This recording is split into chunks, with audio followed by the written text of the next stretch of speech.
Hello friends, welcome back to my channel. আশা করি তোমরা সবাই খুব ভালো আছো, সুস্থ আছো। আমি ভালো আছি এবং সুস্থ আছি, বাট প্রচণ্ড ঠান্ডা লেগেছে। গলা যেরকম ব্যথা সেরকম মাথাও ব্যথা। যাই হোক, আমার আপডেটটা আমি দিয়ে নিলাম। আমি অবশ্যই এখন এই মুহূর্তে বেচুকে নিয়ে কিছু কথা বলতে বসেছি এবং বেচুর ভিডিও সংক্রান্ত, বেচুর ব্যবসা সংক্রান্ত কিছু কথা বলতে আমি বসেছি। তার আগে আমি একটা কথা বলে রাখি, এই যে ওয়াইটিতে যে একটা নতুন ঝড় এসেছে দীপ্ত, এই দীপ্ত আগাগোড়াই ছিল, বুঝলে, কত নতুন ঝড় অবশ্যই নয়। দীপ্ত ঝড় উঠানোর চেষ্টা করছে, দীপ্ত নতুন কন্টেন্ট দেওয়ার চেষ্টা করছে এবং মানে যে কোনো কারণবশতই হোক, কাউকে ডিফেম করার জন্যই হোক বা নিজের চ্যানেলটা গ্রো করার জন্যই হোক বা টাইম পাস করার জন্যই হোক বা মজা দেখার জন্যই হোক, যেই কারণেই হোক, দীপ্ত একটা কাজ শুরু করেছে। সেটা প্রথম কমিউনিটি পোস্ট, তারপরে হচ্ছে একটা ভিডিও দেখে মানুষের অনেক অনেক অনেক ভিডিও নেমেছে, অনেক রকমের মানুষের চিন্তাধারা, অনেক কিছু। আমি না এটাকে প্রাধান্যই দিতে চাচ্ছি না, কারণ যতই তোমরা প্রাধান্য দিবে, যতই দীপ্তকে নিয়ে নাচানাচি করবে, মাথায় উঠাবে, ও ততই ওই জায়গাটাকে পেয়ে বসবে। সেই কারণে ওটাকে নিয়ে অত মাথামাতি করার লাভ নেই। ও যখন কোনো ভিডিও দেবে তখন দেখা যাবে কি ভিডিও দেয়, কি কথা বলে, কি মিথ্যে না সত্যি, তখন না হলে যাচাই করব। ওকে নিয়ে এত মাতামাতি করার কিচ্ছু নেই। ও এমন কোনো বড় ড্যাশ নয় যে ওকে নিয়ে আমাদের মাতামাতি করতে হবে। যাই হোক, এই ব্যাপারটাই আমার বলার ছিল। মানুষে ভীষণ পরিমাণে ওকে প্রাধান্য দিয়ে ফেলছে আর কি, সেই কারণেই আমি কথাটা বলছি। যেখানেই দেখছি সেখানেই ওর ওই ভিডিও আর কমিউনিটি পোস্ট নিয়ে আলোচনা। উফ, বিরক্তিকর। যাই হোক, এই মুহূর্তে আমি বেচুকে নিয়ে কিছু কথা বলতে এসেছি। বেচু গতকালে একটা ভিডিও দিয়েছে, সেখানে বেচু জমি সংক্রান্ত কিছু কথা বলেছে এবং তার ব্যবসা সংক্রান্ত কিছু কথা বলেছে। না, ব্যবসা কি করবে সেই সংক্রান্ত কিছু বলেনি। ও বলবে যেদিনকে ব্যবসাটা মানে শুরু করবে এবং তোমাদেরকে দেখাবে, সেদিনে ও বলবে কি ব্যবসা করতে চলেছে। তবে আমি মনে হয় একটু আন্দাজ করতে পেরেছি ও কি ব্যবসা করতে চলেছে। আর থাকলো টাইটেল আর থাম্বনেইলে যেটা দিয়েছিল যে আমার জমি। আচ্ছা, এই যে আমার জমি, এই আমার জমিটা কিভাবে হলো বেচুর কাছে? বেচুর মা বাবা জমিটা বেচুর নামে দিয়ে দিয়েছে। বেচু বাবা মা অবর্তমানে বেচু ওই জমিটাকে আমার জমি বলতে পারে, দিয়ে দিয়েছে। কিন্তু মা বাবা এখনো জীবিত রয়েছে। মা বাবা যেহেতু জীবিত রয়েছে, সে তাহলে সেই জমিটা মা বাবা যতদিন থাকবে তাহলে জমিটা বাবারই জমি হবে। ওটা নিজস্ব জমি নয়, বেচুর নিজস্ব জমি নয়। তাহলে সেই জমির উপরে বেচু কি পরিমাণে অধিকার জমিয়ে বসে আছে, ওটা আমার জমি এমনভাবে ভাব করছে যে বেচু ওই বাড়ির একমাত্র সন্তান এবং ওই বাড়িতে যা কিছু হবে, বাবার যত সম্পত্তি আছে, যা কিছু আছে, শুধু তার একারই অধিকার। এটা কিন্তু বেচু পরিষ্কার করে বুঝিয়ে দিচ্ছে, বারংবার বেচু পরিষ্কার করে বুঝিয়ে দিচ্ছে। আমার কথাটা হচ্ছে, আমার বাবা মা অবর্তমানে আমি একমাত্র সন্তান। হ্যাঁ, এটাও মনে রাখতে হবে, আমার আরো ভাই বোন আছে কিনা। যদি না থাকে, আমি একমাত্র সন্তান হই, তাহলে কিন্তু ওই জমিটা কিন্তু আমার জমি হবে। আমার বাবা মা কেউ বেঁচে নেই, আমার বাবা মা অবর্তমানে আমি একমাত্র উত্তরাধিকারী, সেই জন্য সেই জমিটা আমার। আমি সেই সময়টা আমার জমি বলতে পারি, 1 নম্বর কথা।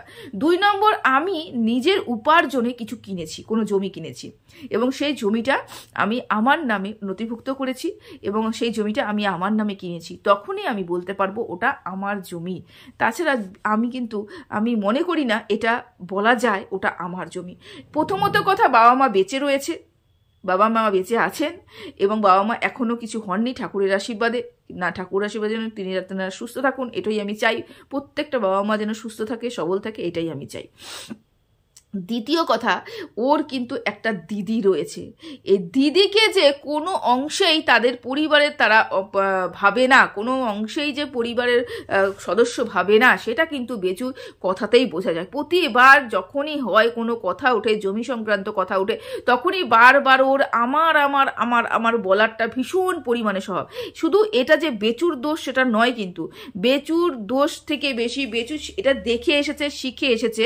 মা বাবাও কিন্তু তার একমাত্র এই পুত্র সন্তান এবং একমাত্র কন্যা সন্তানকে দীর্ঘদিন ধরে অবহেলিত করেছে এবং কন্যা সন্তানের কোনো অধিকার সেখানটায় রাখতে দেয়নি। এই কারণে কিন্তু বেচু সবকিছু নিজের করে নিয়েছে, একদম নিজের ভেবে নিয়েছে। বাবা থাকুক, বাবা না থাকুক, মা থাকুক, মা না থাকুক, ওটা বেচুরই জমি, এটা বেচু ভেবে নিয়েছে।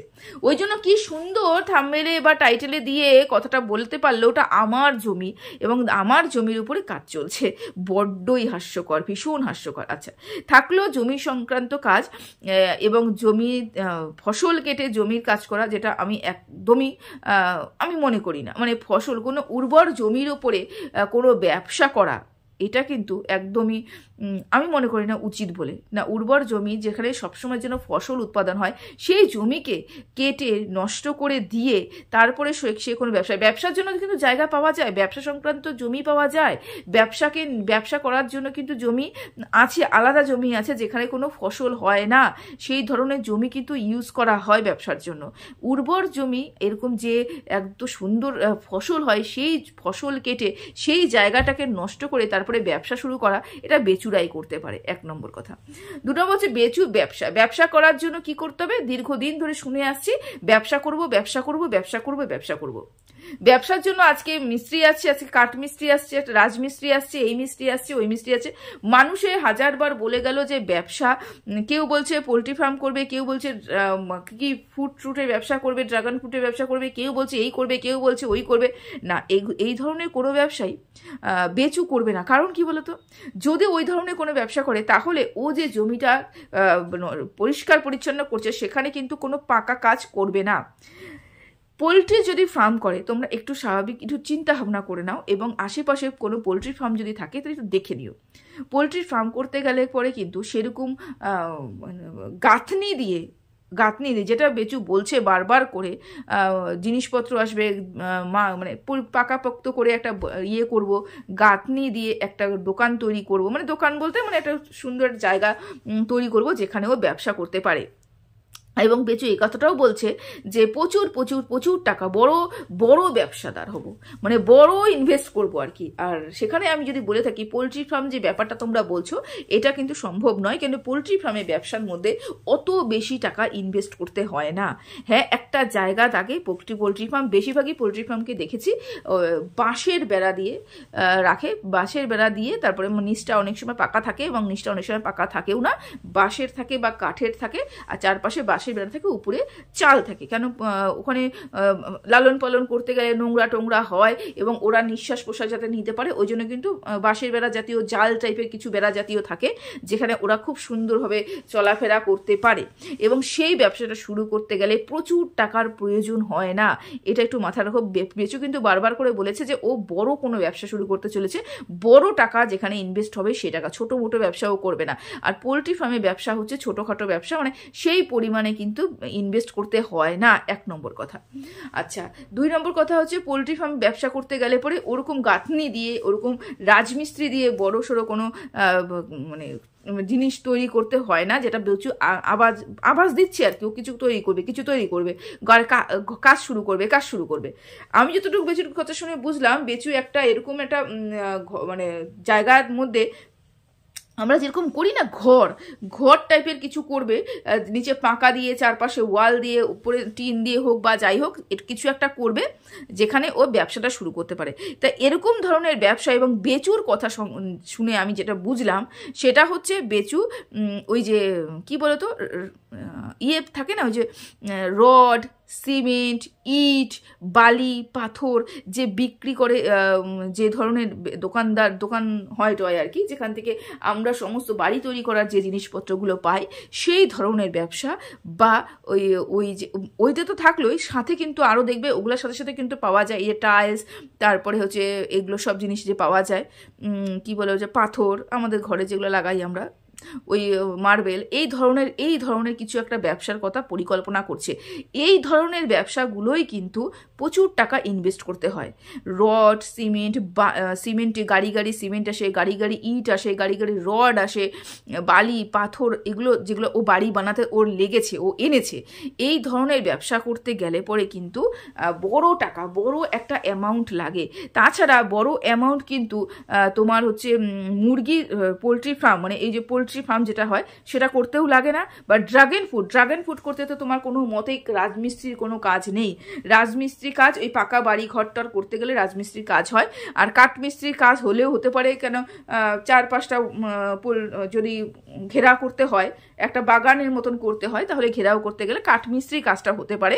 রাজমিস্ত্রির প্রয়োজন নেই, কিন্তু ও বারবার হার্ডওয়্যারের দোকানে যাচ্ছে, অ্যাডভান্স করছে, সব জায়গায় যাচ্ছে। এই যে কাজগুলো, এই হার্ডওয়্যারের জিনিসগুলো, তারপরে এই রড সিমেন্টের জিনিসগুলো, এই ধরনের ব্যবসাগুলোর মধ্যে কিন্তু প্রচুর টাকা ইনভেস্ট করতে হয়। এই ধরনের ব্যবসা কিন্তু সে ভাবছে, যেহেতু বারবার করে বলছে আমার প্রচুর টাকা ইনভেস্ট করতে হবে এবং রাজমিস্ত্রির কাজ আছে, হার্ডওয়্যারের দোকানের কাজ আছে, মানে জিনিসপত্র আনতে হচ্ছে, তার মানে পাকাপোক্ত কোনো কাজ করছে। সেই কারণেই কিন্তু আমি বললাম বেচু এই ধরনের ব্যবসা শুরু করতে চলেছে। হঠাৎ করে ব্যবসা বললাম এবং শুরু করে ফেললো এবং প্রচুর প্রচুর প্রচুর টাকা দিয়ে, সেটা সম্ভব না। ওটা পূর্ব পরিকল্পিত ছিল এবং চিন্তা ভাবনা অনেকদিন ধরে সে করছিল। এবং সেরকম বড় ব্যবসা করতে গেলে কিন্তু সময়েরও প্রয়োজন আছে। অনেকে বলছে যে কই ব্যবসা ও অনেকদিন ধরে বাজিয়ে কিন্তু ভাঙিয়ে কিন্তু খাচ্ছে। এটা বাস্তব কথা। ব্যবসা করবো ভাঙিয়ে কিন্তু খাচ্ছে। কিন্তু এই যে বড় টাকার ইনভেস্ট ব্যবসাগুলো, এটা করতেও কিন্তু সময় লাগে, এটা করতেও প্রচুর টাকা লাগে এবং প্রচুর সময়ও লাগে। একটা জায়গা দিতে হয়, যে জায়গাটা ও নষ্ট করছে সেরকম বড় একটা জায়গা লাগবে এবং সেখানে পাকাপোক্ত যে ব্যবস্থা করতে হবে যেখানে ও জিনিসগুলো এনে রাখবে এই ধরনের ব্যবসাগুলোতে। বুঝতে পেরেছো? আশা করি ব্যবসা সংক্রান্ত কিছু আমি বুঝতে পেরেছি এবং আমি যেটা বুঝেছি আদেও কতটুকু আমি সত্যি আমি কতটুকু অ্যানালাইসিস করতে পারলাম, কতটুকু কি তোমাদেরকে বলতে পারলাম, সেটা যেদিনকাও ব্যবসা শুরু করবে সেদিনকা নেওয়া হবে। অনেকে পোলট্রি ফার্ম বলছে, অনেকে ড্রাগন ফ্রুট বলছে, অনেকে অনেক ব্যবসা বলছো। এগুলো আমার মনে হচ্ছে, আমার দিক থেকে ব্যক্তিগত মতামত, আমার দিক থেকে মনে হচ্ছে এগুলো ব্যবসাও করছে না, ব্যবসা ওই ধরনের করছে। তা যাই হোক, ব্যবসা ও যেই ধরনেরই করুক না কেন, ব্যবসা ও যেখানেই করুক না কেন, তবে ব্যবসার মতন যদি ও করে থাকে, ব্যবসাকে যদি ও ধরে রাখতে পারে, ভালো টাকা যখন ইনভেস্ট করছে ব্যবসার পিছনে যদি খাটতে পারে, তাহলে হয়তো ও ব্যবসাটা দাঁড়িয়ে যাবে। এবং আমরা প্রত্যেকটা মানুষ আমরা চাই ব্যবসাটা করছি যখন তাহলে দাঁড়া। তবে অভিজ্ঞতা কিন্তু সব থেকে বড় শিক্ষক। অভিজ্ঞতা কিন্তু ভীষণ পরিমাণে প্রয়োজন আছে। যে কোনো ব্যবসা করতে গেলে কিন্তু অভিজ্ঞতা প্রয়োজন আছে। যেমন পোলট্রি ফার্ম যদি তুমি করতে যাও, সেখানেও কিন্তু আমাকে যেরকম অপশান এ আমার হাতে রাখতে হবে, সেরকম অপশান বিও কিন্তু আমাকে হাতে রাখতে হবে। আমি পোলট্রি ফার্ম করলাম এবং কোনো রোগ আসলে পোলট্রি ফার্ম কিন্তু শেষ। মানে পোলট্রি ফার্ম করা একদিকে যেরকম লাভ, সিজনালি প্রচুর বিক্রি আছে, সেরকম যখনই হুটহাট করে এই যে পোলট্রির রোগগুলো বেরোয়, তখন কিন্তু এক ধারসে সব পোলট্রি মুরগিগুলো কিন্তু মারা যায়। এই একটা ক্ষতি পোলট্রি ফার্মের আছে, কিন্তু এই ক্ষতিটা কিন্তু চিন্তা করে ব্যবসা শুরু করতে হয়। পোলট্রি ফার্ম যারাই করে তারা কিন্তু এই জায়গাটা চিন্তা করে যে আমি শুরু তো করছি, কেন কত দূর আমি কি নিয়ে যেতে পারবো, এবং তাদের পিছনে কিন্তু যথাযথ খাটনি আছে। এবং খাটনি ছাড়া কোনো ব্যবসা হয় না, খাটনি প্রত্যেকটা জিনিসের আছে, কিন্তু পোলট্রি ফার্মের পিছনে কিন্তু প্রচুর খাটনি রয়েছে। আর পোলট্রি ফার্ম করতে গেলে একটু চিন্তা ভাবনা করেই করতে হবে, কিন্তু এগুলো তো হঠাৎ করে পোলট্রি মুরগিগুলো কিন্তু অসুখ বিসুখ হয়ে যায়, তারা কিন্তু মারা যায়। বুঝতে পেরেছো? এখানে কিন্তু টাকার ডোবার চান্সটা বেশি থাকে। যতটা ইনকাম হবে তার থেকে কিন্তু ডোবার চান্সটা বেশি থাকে। যদি সুস্থ সবল রাখতে চাও, ব্যবসাটাকে ঠিকই রাখতে চাও, তাহলে কিন্তু অনেক বিচার বিবেচনা করতে হবে, অনেক পড়াশোনা করতে হবে পোলট্রি ফার্মের ক্ষেত্রে। এটা আমি বলে রাখলাম। ড্রাগন ফ্রুটের ব্যাপারে আমি ঠিক বলতে পারবো না। ড্রাগন ফুলের ব্যাপারেও সেরকম গাছে যত্নাদি করতে হবে, জিনিসপত্র তো সার-টারের ব্যবস্থা আছে। মোট কথা, যে ব্যবসাই করো না কেন, অভিজ্ঞতা কিন্তু ভীষণভাবে প্রয়োজন। যে ব্যবসাটা বড় মাপের ব্যবসা করছে, আমি মনে করি কি এক স্টেপ করে আগানো ভালো। ও একেবারে 10 তলায় উঠতে যাচ্ছে এবং বড় মাপের ব্যবসা করতে যাচ্ছে, এবং বড় মাপের ব্যবসা করতে গেলে আমাদের বুদ্ধিটাকে একটু বড় রাখতে হবে এবং চিন্তা ভাবনাকে বড় করতে হবে, বা আমাদের দূরদর্শিতা থাকতে হবে যে ওই ব্যবসাটা করলে আমি কিভাবে কি করে চলতে পারবো, এবং তার ব্যাপার, তার জীবন, তার ব্যবসা, সে কি করবে, এটাই আমাদের দেখার। তো শুনলাম নাকি আগামীকাল মানে বুধবারে ব্যবসা শুরু করবে। বুধবারে ব্যবসা শুরু করবে না, যদি বড় ব্যবসা শুরু করতে চায়। এই যে মানুষ বলছে না বুধবারে শুরু করো, সরি প্রচণ্ড ঠান্ডা লেগেছে, তো বুধবারে ব্যবসা শুরু করো না, বুধবারে ব্যবসা শুরু করবে না, বুধবারে ও ভিতটা গাড়বে। হ্যাঁ, ও ব্যবসা শুরু করার জন্য যে ওর কাজটা, যে জমিটা পরিষ্কার করে ওখানে একটা ঘর, একটা জায়গা যেখানে আমি জিনিসগুলো এনে রাখবো, সেই জিনিসটা শুরু করবে, ব্যবসাও শুরু করবে না।